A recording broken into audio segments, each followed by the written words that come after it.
மதச்சார்பின்மை இந்த அரசு, திமுக அரசு. இவங்க இந்த மதச்சார்பின்மைனா என்னன்னு பாத்தீங்கன்னா, இந்து கோயில்ல டெய்லி 10 கோயில் இடிக்கணும், இது மதச்சார்பின்மை. இந்துக்களுடைய உரிமைகள் எதுவுமே பாதுகாக்கப்படக்கூடாது. சுப்ரீம் உச்ச நீதிமன்றம், உயர் நீதிமன்றத்திலிருந்து உச்ச நீதிமன்றம் வரைக்கும் உறுதிப்படுத்தினா கூட அந்த தீர்ப்பை நான் மதிக்க மாட்டேன். இதுல வேற பெருமையா சொல்றது என்ன சொல்றாரு, நாங்க எப்பயுமே டெல்லிக்கு அவுட் ஆஃப் கண்ட்ரோல். ஒரு முதலமைச்சர் பேசுற பேச்சாங்க இது.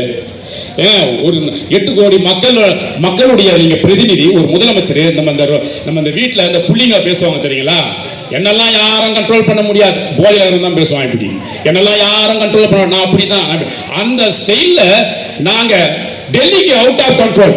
டெல்லினா என்ன, இந்திய அரசியலமைப்பு சட்டத்தின் கீழ் ஆட்சி நடக்கிறது. அப்படின்னா இவர் என்ன சொல்ல வராரு, இந்திய அரசியலமைப்பு சட்டத்துக்கே நான் அவுட் ஆஃப் கண்ட்ரோல் என்றார் முதலமைச்சர். இப்படி ஒரு முதலமைச்சர் உலகத்தில் எந்த மூலையாக இருக்க முடியுமா? தயவுசெய்து மக்கள் சிந்திச்சு பார்க்கணுங்க. அதனாலதான் வரக்கூடிய எந்த தீர்ப்பையும் மதிக்கிறது கிடையாது. இந்த திருப்பூர் வழக்குல இந்த பூர்ணச்சந்திரன் ஒரு நண்பர் ஒருத்தர், அவங்க கட்சிக்காரங்க, திமுக காரர், எத்தனை பேருக்கு தெரியும் தெரியல, அவர் திமுக காரர், அவர் இறந்துட்டாரு. நம்ம எல்முருகஞ்சி போனாங்க, நம்ம கட்சிக்காரர்லாம் போனாங்க, எல்லாம் பார்த்தாங்க.